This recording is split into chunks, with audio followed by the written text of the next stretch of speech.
સુસ્વાગતમ મિત્રો. ધોરણ 10ના ગણિતમાં બહુપદી પ્રકરણમાં દ્વિઘાત બહુપદીના શૂન્યો અને સહગુણકો વચ્ચેનો સંબંધ સ્થાપિત કર્યા બાદ આજે આપણે શૂન્યોના સરવાળા અને ગુણાકાર પરથી દ્વિઘાત બહુપદી મેળવવા માટે એક ઉદાહરણ લઈએ. આજનો પ્રશ્ન છે, નીચે દર્શાવેલ સંખ્યાઓ અનુક્રમે દ્વિઘાત બહુપદીના શૂન્યોનો સરવાળો અને શૂન્યોનો ગુણાકાર છે. તે પરથી દ્વિઘાત બહુપદી મેળવો. શૂન્યનો સરવાળો છે 0 અને ગુણાકાર છે વર્ગમૂળ 5. શૂન્યનો સરવાળો 0 હોય અને ગુણાકાર વર્ગમૂળ 5 હોય તેવી દ્વિઘાત બહુપદી મેળવવાની છે. તો ચાલો શરૂ કરીએ. સૌપ્રથમ ધારો કે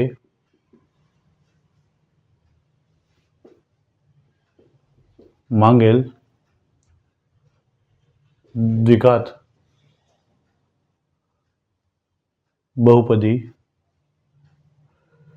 p of x બરાબર ax વર્ગ વત્તા bx વત્તા c ના શૂન્યો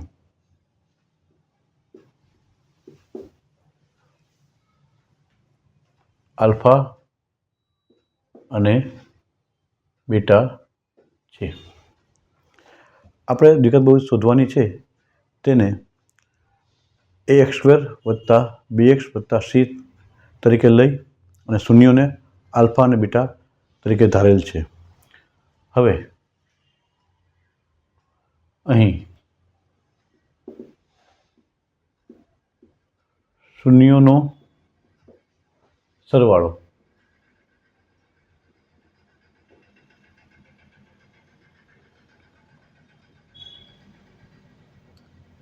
એટલે કે આલ્ફા પ્લસ બીટા આપેલું છે 0 માટે આલ્ફા પ્લસ બીટાનું સૂત્ર ખ્યાલ છે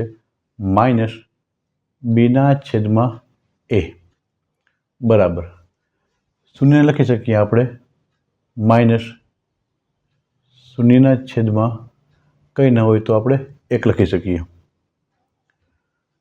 તેમજ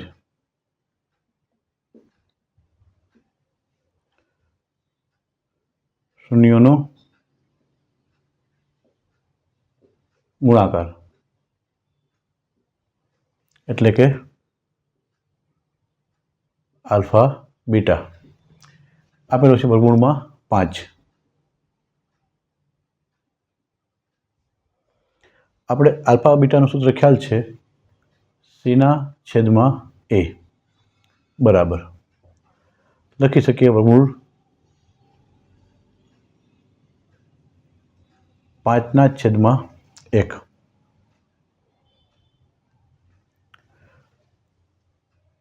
હવે શૂન્યના સરવાળામાં અને ગુણાકારમાં છેદમાં a છે એના સ્થાન સામે 1 છે. તો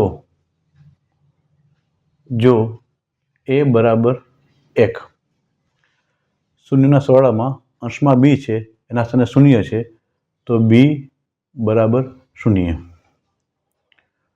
અને ગુણાકારમાં અંશમાં c છે તો c બરાબર વર્ગમૂળમાં 5 હોય તો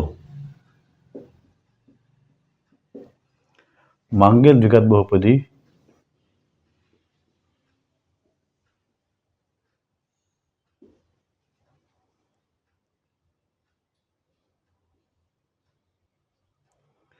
p of x બરાબર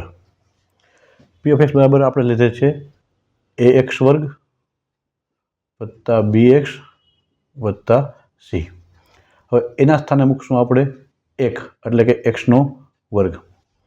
હવે બીનું પદમાં 0 છે b બરાબર, તો અહીં 0 મૂકે તો પદ 0x થાય, જે લખવાની કંઈ જરૂર નથી, પ્લસ વર્ગમૂળમાં 5. તો આ રીતે બહુપદી મળશે x વત્તા વર્ગમૂળ 5. જોકે આ એક જ બહુપદી મળે એવું જરૂરી નથી. વ્યાપક સ્વરૂપે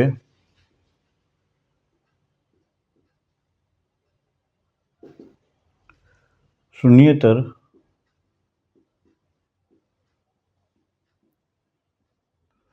વાસ્તવિક સંખ્યા કે માટે માંગેલ દ્વિઘાત બહુપદી p ઓફ x બરાબર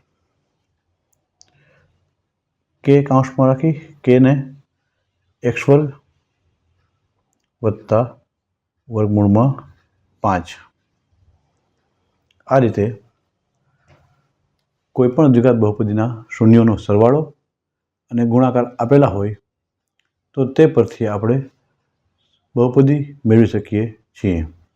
આભાર.